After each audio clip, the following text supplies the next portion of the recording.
Something that's really interesting about the self-help space and the personal development space and the self-improvement space, whatever you want to call it, it's the idea that self-awareness is this pinnacle point and aspect in your self-development journey. And I don't disagree. I want to make that clear. I don't disagree. But it's overly emphasized how important it is, but then there's not enough actionable steps on how to increase it. So we talk about how important it is, but we don't talk enough about what you can do to increase it. And if we do, we talk about very superficial and very basic things that you can do. So I want to dedicate today's episode around the strategies that I personally use that work for me really well when it comes to increasing your self-awareness. Because at the end of the day, self-awareness is the first step in that journey. And also there's the saying that if you don't know what to change, how can you even make a change in the first place? And I couldn't agree anymore, because if you're completely oblivious to yourself, the world, the people around you, then it's really hard to navigate life like that. Like, have you ever been in a room where someone just completely failed to read the room? Or have you ever seen someone who is so unaware and so oblivious to their own shortcomings? Or have you ever felt like you do something and you have a pattern, but you don't really quite know why? This is like few of many examples where self-awareness can really bring things to light and help you kickstart that journey. And, you know, we talk about meditation and journaling as the big things that come into play when it comes to self-awareness. And I agree. I think it would be an unfair episode to you guys if I didn't talk about self-awareness and meditation first. But there are few exercises that I use that I really want to share with you today that honestly have completely changed my abilities to be self-aware. Like, my self-awareness today is so heightened and so increased and continuously being increased, because it's not, people think it's a trait. It's not, it's a skill. And so because it's a skill, you can get better at it. You can do more, you can be more because it's a skill. But if you just thought about it as a trait, then it's very hard to increase it. It's very hard to do something. But knowing that it's a skill gives you peace of mind that you can get better at it. And that's what today's episode is about. It's about the strategies that you can use to get better at this thing called self-awareness.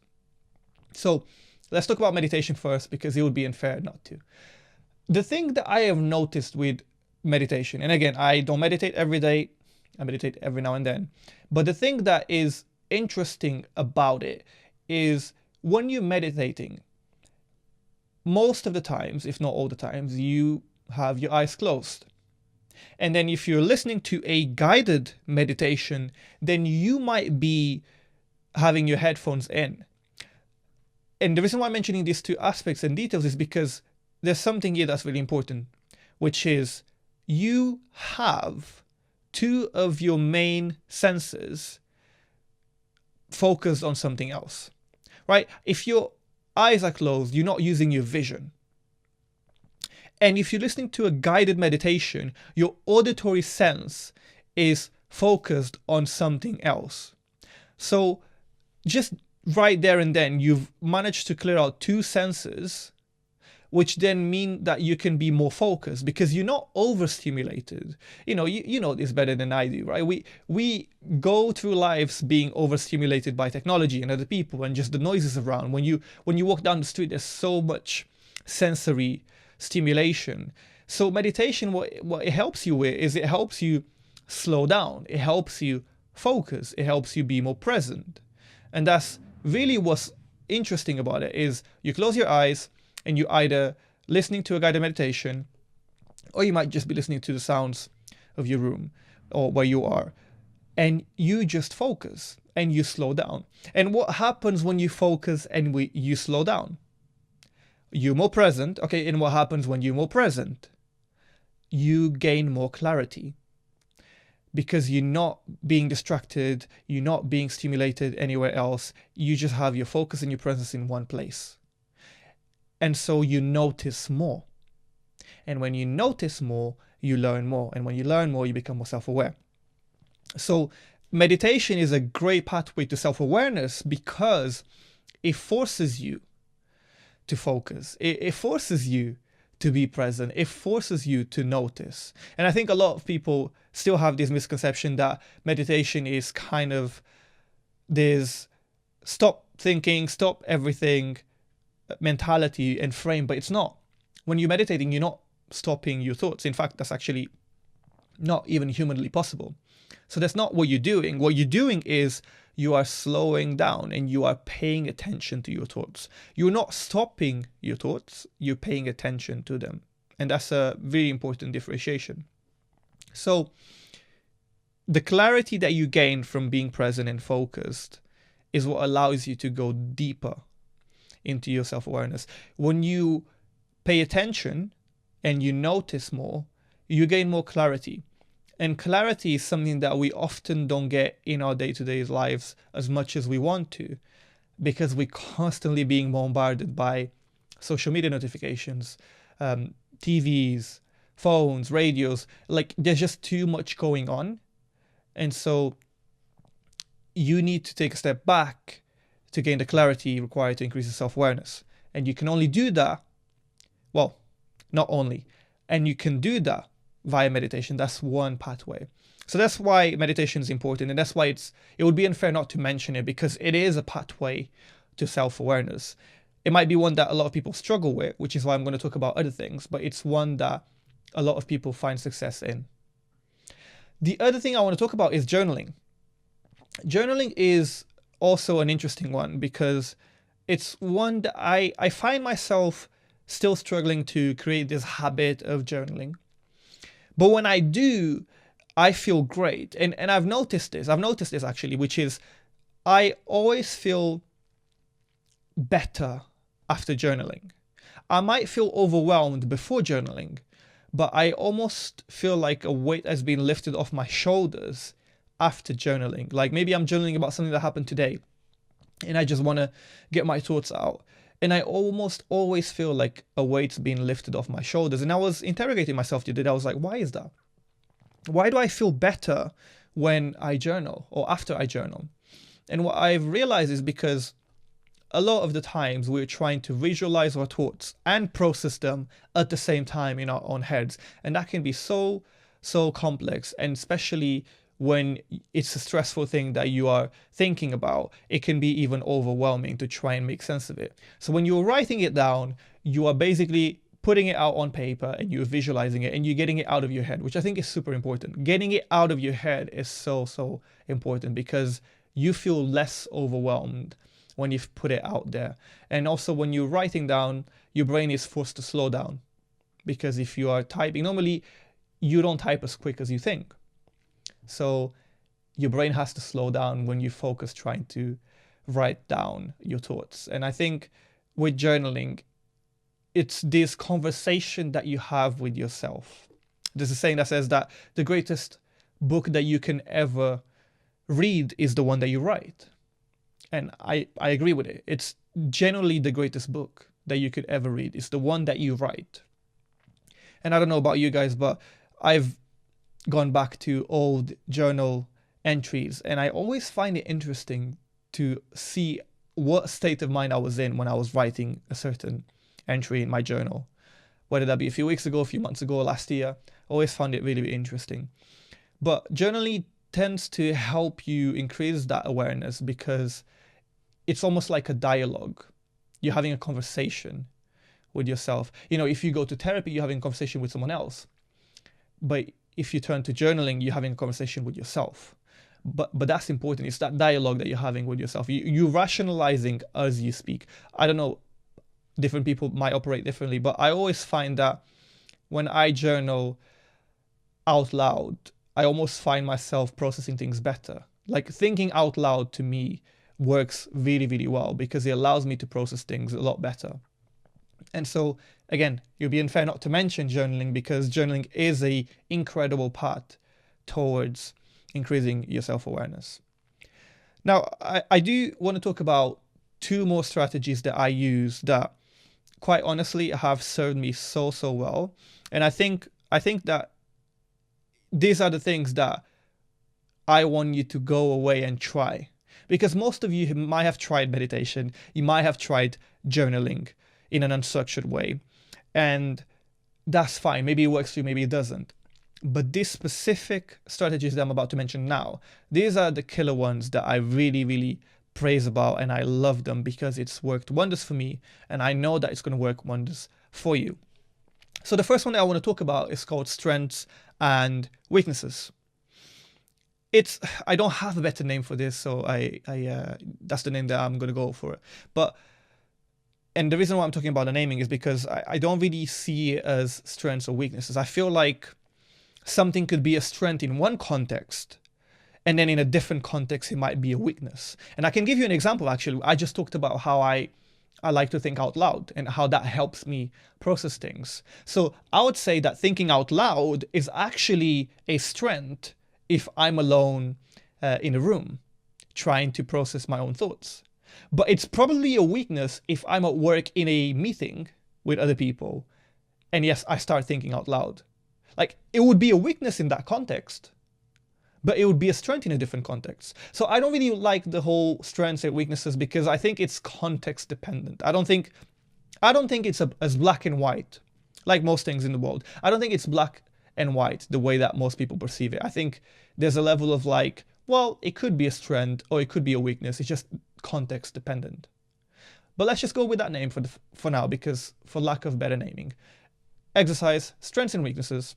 And so this exercise kind of relies on you, firstly, identifying the closest people to you in your life.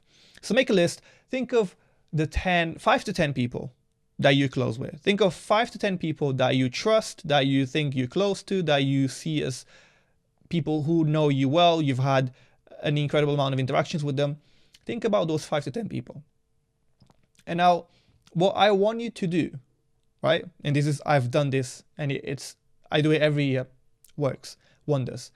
I want you to message those 5 to 10 people that you trust or that you find to be close to you. And I want you to basically just message them something along the lines of like, yo, I know this is super random, but I want to know how you view me. I want to know what you think my strengths are. I want you to tell me what you think my weaknesses are. And I want you to be brutally honest. I'm only asking this to a few close trusted people. And please take your time. Do not feel like you need to rush with this. And I'd love to know. Like something along these lines.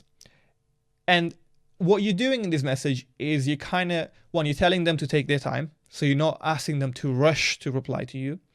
And you telling them, and I use the very important keyword, to be brutally honest. I just want to know what you think my strengths are and my weaknesses are. I want to know how you view me. That's something that I want to know. And I'm asking the closest people to me. So you're kind of signaling to them that, look, I'm not asking this to everyone. I'm just asking this of a few people. And you're kind of setting the scene. And I always found interesting because what this exercise allows you to do is it's focused on identifying your blind spots. Because number one, we live in a bubble of our own. We sometimes live in our own world, and we might be aware about a lot of the spots that we have, but we're not always aware of everything. And sometimes we might have blind spots that we haven't yet spotted because there's a saying that you can't read the label of a bottle from inside the bottle. And I think that holds true. Right? You can't read the label from inside the bottle. And so only the people from the outside can see things that maybe you might not see as clearly or as easily or as quickly. So it's this idea that we live in a bubble, so therefore having others that can give us feedback can be really important. Number 2 is you asking trusted people. You're not just asking random people because you gain zero benefit from it. If you're asking acquaintances, if you're asking people who you've had minimal interactions with, if you're asking people who you don't even value their opinion or you don't even trust them, that's defeating the purpose. No, but you're asking people that you trust. You're asking people that you consider close and that you value their opinions. Number 3 is, and this is super important, it is just their opinion. It's not a fact. It doesn't make it true. It is just their opinion. So when they reply to you and they give you their brutally honest view on your strengths and weaknesses, remember, It is just their opinion. It is just how they view you. Doesn't make it true. It might be true to them, but it might not be the truth. And it doesn't necessarily mean that it's a fact. It's just an opinion. And I'm saying this because you might get feedback that you might be a bit shocked about, or that you might be a bit, well, I don't really agree with that. And that's fine. The point of this exercise is not to agree or disagree. The point of this exercise is to listen. You ask them a question, they're going to reply to it. This isn't about starting an argument. This is just, okay, I'm here to listen. I'm here to understand. I'm here to take it in. And I'm here to just, thank you for being honest. That's it. So remember, like, it's just their opinion. It's not a fact. Number 5 is different people have different views of you. Number 5 or number 4, I forgot whichever one I was. But different people have different views of you. Like, you might show a specific side of you or a specific version of you to certain people, and you might show the opposite version of you to other people. Maybe the people that you work with know a different version of you that the people who are your closest friends know, or that your family knows, or that your loved one knows. Yeah, there might be similarities between those versions, but in different contexts, you tend to show different parts of you.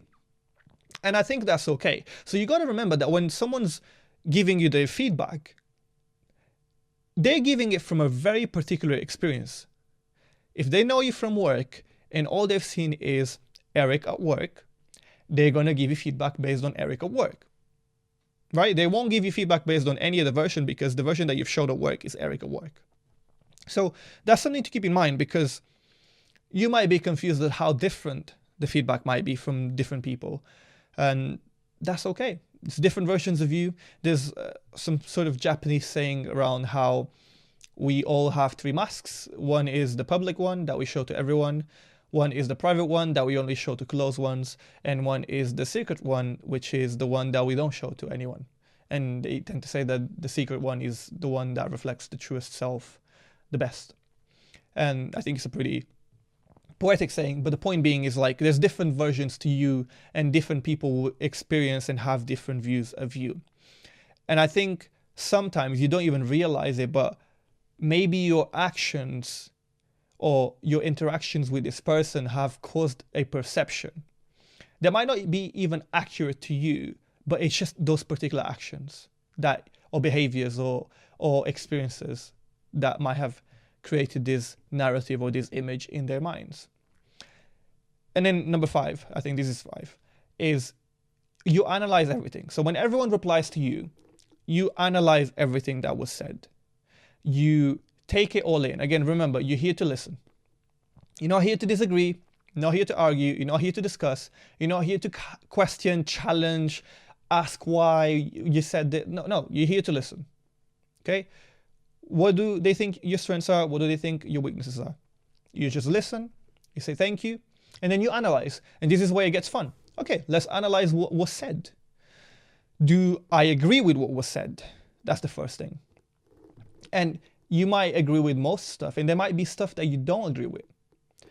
But just because you don't agree doesn't mean that it's not true. It also doesn't mean that it is true. But I think you got to give it a chance. You got to be honest and be like, okay, well, someone said that my weakness is this. I don't agree with it off the bat, but is there any merit to this? Like, is there anything that, any experiences or interactions or actions or behaviors that might have led them to view this as a weakness of mine? And if there isn't, that's fine. You can kind of just ignore stuff that you don't think is relevant to you. But if you do think that there is something there to be said, if you do think that there is some value in what is being said, if you do believe that to an extent there is merit to something that is being said, and that you can almost be like, okay, well, I can see why someone would say this, then you have to take it on board. You know, when I did this exercise the first time, there was stuff that people said that I was like, oh, cool. I didn't know that people thought these were my strengths. There was a lot of stuff that I kind of just already knew in terms of strengths and weaknesses. I was like, okay, yeah, I know that. Yeah, I know that's a strength. I know that's a weakness. Yeah, I know. But there was stuff that I didn't actually expect people to say.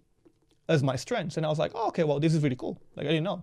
And then there was stuff that people said as my weaknesses that I was like, well, some of the stuff I was like, okay, I can see why or how you'd come to that conclusion. Fair enough. And there was other stuff where I was like, interesting. I don't agree, but okay, cool. I'll accept it. That's the narrative that you've got. Fair enough. So it's very interesting. The first time you do this, it'll be interesting. And if you ask enough number of people, you'll get different views, and it'll be quite interesting to see how others view you, because you have this image of yourself in your mind and you never actually think about, well, how do others view me? You kind of just assume that they view you in the same way that you view yourself, but you never really truly know until you ask. So it's an interesting exercise, and the focus of it is really just to enable those blind spots, both the good spots and the bad spots, and for you to just analyze and reflect, and you kind of, double down on the good and improve what is not so good. Now, the other exercise I want to talk about, and this is probably one of my favorites, and I've left this to last because this one, the first one about the strengths and weaknesses, that was about uncovering the blind spots. But this one here, which is called Why Am I the Way I Am? That's the name of the exercise that I've called it. This one is about you deeply understanding your existing spots. Forget blind spots. This is about understanding your existing spots. And as a result, you might uncover blind spots. But this is more about understanding. And it's called Why Am I the Way I Am? Because that's literally the exercise. So what you do is you kind of just write down questions about yourself, about things that you've noticed. I'll give you a couple of examples. This could be things that you like, things that you dislike, things that you love, things that you hate, certain habits that you have, certain things that you do or don't do, certain things that you have or feel or don't have or don't feel, patterns, characteristics, traits. And I'll give you like some examples. So for example, why do I prefer watching YouTube videos over movies? Why am I not so much into jewelry? Just anything that comes to your mind, like you kind of just write it down. And it's always starting with why. Why do I this? Why do I don't? Like whatever. It's just a why question about everything that you notice about yourself. Why am I not into formal attire? Why do I dislike wearing suits? Right? These are things that I'm actually being genuine here. Like this is like questions that I just kind of write down about myself. And I'm almost like interviewing myself in a way where I'm just like, why am I the way I am? Which is the name of the exercise. So you kind of write down as many questions as you can think of. And you keep updating that list, because you might think about a few questions today, but as you go through life, tomorrow, next week, next month, you might remember or you might notice things. You might be like, that's interesting. Let me write that down. Why did I do this? Why did I do that? Why do I think this way? Whatever. And once you've written down the questions, you kind of have to start answering them. And there's 3 stages to it. There's the questioning, which you've done if you've written things down. And then there's the kind of challenging and reflecting. And then there's the journaling. And so let me give you an example of something that I did the other day. I want to give you an actual concrete question that I did the other day that was really enlightening to me. So the other day I asked myself, why am I so strategic, or why am I so intentional and so mindful? Why do I approach things with such an strategic mentality? Right? And this is a genuine question. And this isn't a bad thing. I'm not saying that's a bad trait to have. I actually do find it to be a good trait, to be intentional and mindful and strategic. But I was curious about, why do I look at things in such a strategic manner? Why do I have that lens? I was curious. Even though I find that to be a strength and something good, I was curious about, why is it that I'm intentional with everything that I do? Even when things feel random. It's never random. It's always very strategic and intentional. So why? Why is that? And I started thinking, and a good way to answer questions, or a good way to start the process of answering questions, it usually is by going into your childhood. That's the first place that you should start with, because it usually holds the answers, or it usually holds these hints of where the answer might be. So I started thinking about my childhood. I was like, okay, well, what was it in my childhood that might have contributed towards me being so intentional or so strategic and so mindful? And then I remembered I used to play chess a lot when I was a kid. I used to represent myself in tournaments. I used to go to lots of tournaments. And sometimes I would represent myself. Sometimes I would represent the school because I'd go to school tournaments. And so I used to play chess quite a lot when I was young. And I played at a pretty high level as well. And I realized that chess had a massive influence in the way that I view things and the way that I'm so strategic, because when you play chess, chess forces you to be intentional.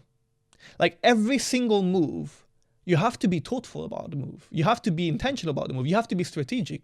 And not just that, when you're making a move, you make that move in the chessboard thinking 3 steps ahead. Like there's this thing about chess where you almost have to think 3 steps ahead when you're making a move.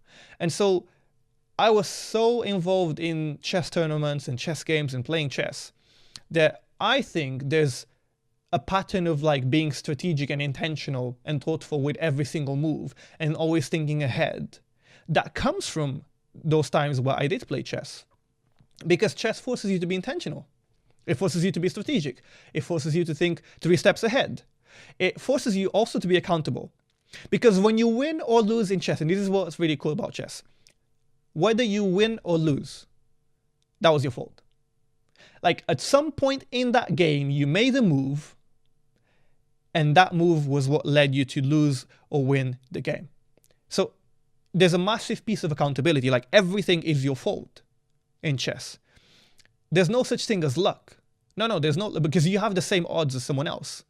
It's just you made a move that was either a net positive or a net negative to you. And so I realized, okay, there's strategy patterns. Some of it is the fact that I play chess a lot.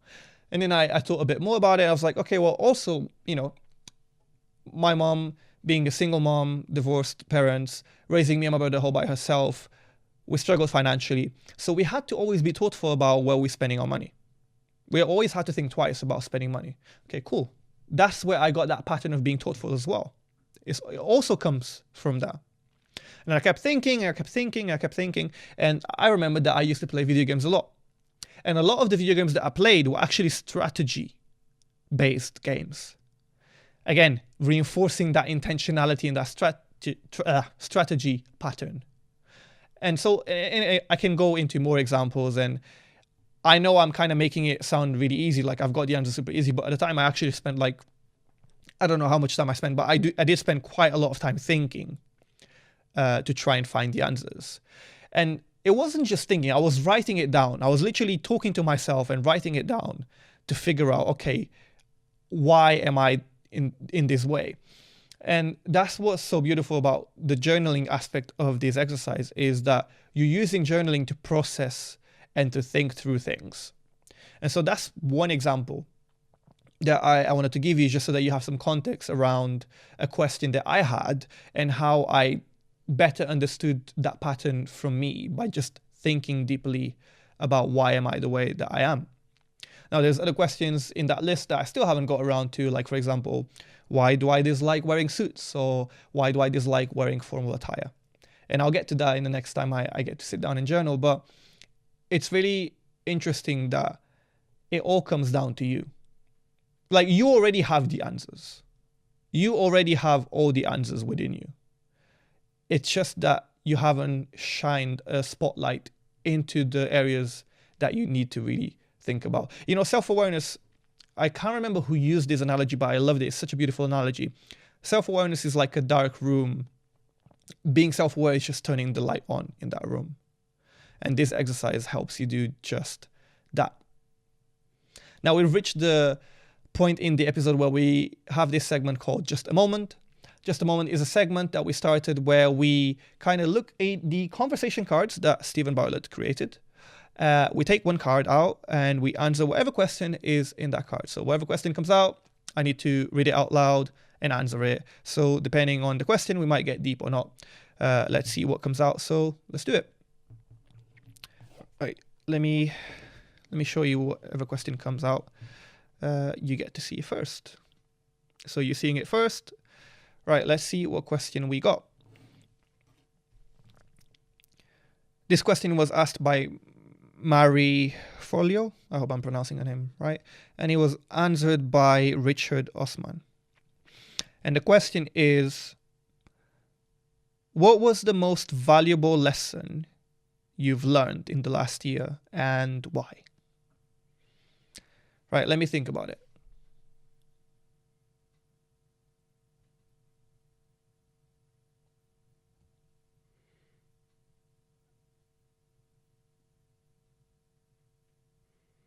The first thing that comes to mind to me is taking more risks. I think there's a lot of lessons from the last 12 months, but I think that lesson of taking more risks to me is a super valuable lesson, because I think we as humans, we need to treat life more as a life experiment rather than a life sentence. We need to experiment more. We need to take more risks. And I think, again, we could go back to childhood and how maybe I'm risk averse because of certain things from how I was raised and childhood and stuff. But the last year, I've felt like I've taken more risks, and I felt like they have paid off. Some did, some didn't, but I felt like I've gained something and I've learned something here.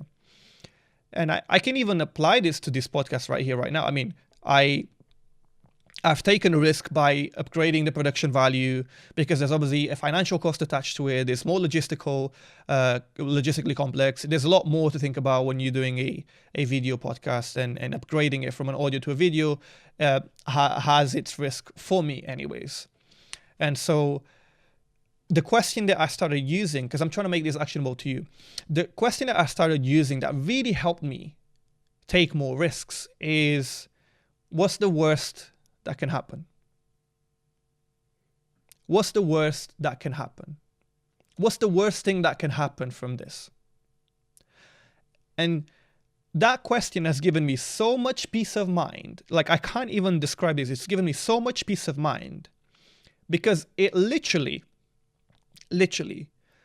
when I answered the question, I realized, oh, it's not that bad. Like, let's all just be real for once. Like, the worst that can happen most of the times, not always, but most scenarios, most decisions, for the most part, the worst that can happen is your ego gets hurt. Your ego gets bruised a little bit. Maybe there's a little bit of pride that gets hurt. That's generally the worst that can happen most of the times. Not all the times. There's exceptions to the rule, but exceptions do not disprove the rule, and they do not disprove the rule. And the idea that you have an ego and a pride that sometimes blinds you from seeing things from what they are is really interesting to me, because a lot of the decisions that I've been afraid to take risks on, or that I was fearful of, the worst that really could happen was just my ego being bruised. That's really me being truly honest. And I can give you the example of the podcast again. It's a risk for me to try and now, put production value in the podcast and increasing it and upgrading it, and then sustaining the production value. Again, there's an increased financial cost and investment to the podcast, which is why we're looking for sponsors, to maintaining a video podcast of this production value. Now, that was a risk that I'm very well aware of. And if we don't find sponsors or partners to help us maintain and sustain the podcast to become and be video forever, then there's a chance, me being super honest and super transparent, there's a chance that this podcast might have to go back to being audio, right? Now, that's not something that I want. I obviously don't want the podcast to go back to being audio. I actually quite love it being video. I love the setup. I love the background. I love the drop in the studio. I love the experience. It's pretty cool. But there is, if I'm being honest, there is a chance that in a few months' time, if we haven't found sponsors or partners to, collaborate with, that this podcast might have to go back to being just audio. I'm going to do my very best to not let that happen. But that's a very real risk. And so when I ask myself, well, if I go video, I might not be able to sustain myself. So what's the worst that can happen? The worst that can happen is we go back to doing, in a few months' times, we might go back to doing just audio only episodes. And maybe my pride will be hurt. Maybe my ego will be hurt because, I really like the video component of it. And now going back to audio, I feel like it might look bad and blah, blah, blah. There's an ego and a pride component to it, right? So I think it's really interesting that when you ask yourself what's the worst that can happen, a lot of the times it's not as bad as you think it is. And so when you realize that, you feel more comfortable taking risks. I felt comfortable taking this risk with the podcast because I was like, well, what's the worst that can happen? We go back to audio in a few months' time. And that's if we don't find a partner, which I believe we will. So, if you're looking to partner with a podcast, please give us a shout. Like, to me, that's the biggest lesson I've learned in the last 12 months. It's the ability to take more risks and to question yourself and ask, what is the worst that could really happen here? So yeah, let me know what you think and let me know what was the most valuable lesson you've learned in the last year and why. I'd love to know. Reply in the comments, drop it in the comments, and I'll be sure to reply and like everyone's comments and interact with you guys, because I'd be really, really curious to know what you share with me. So yeah, thank you. If I could ask one more thing before we wrap up the episode, is that just one thing. If you've learned anything from the episode, if you've enjoyed the episode, or if you've taken any value at all from this episode, then if you could just hit the subscribe button, that would really, really help the podcast. One, it might help us make sure that we don't go back to audio. So if you want to support the podcast being video, then you subscribing really helps us a lot. So if you could hit the subscribe button, that would mean the world to me and the podcast, and it would help us grow even more bigger and better.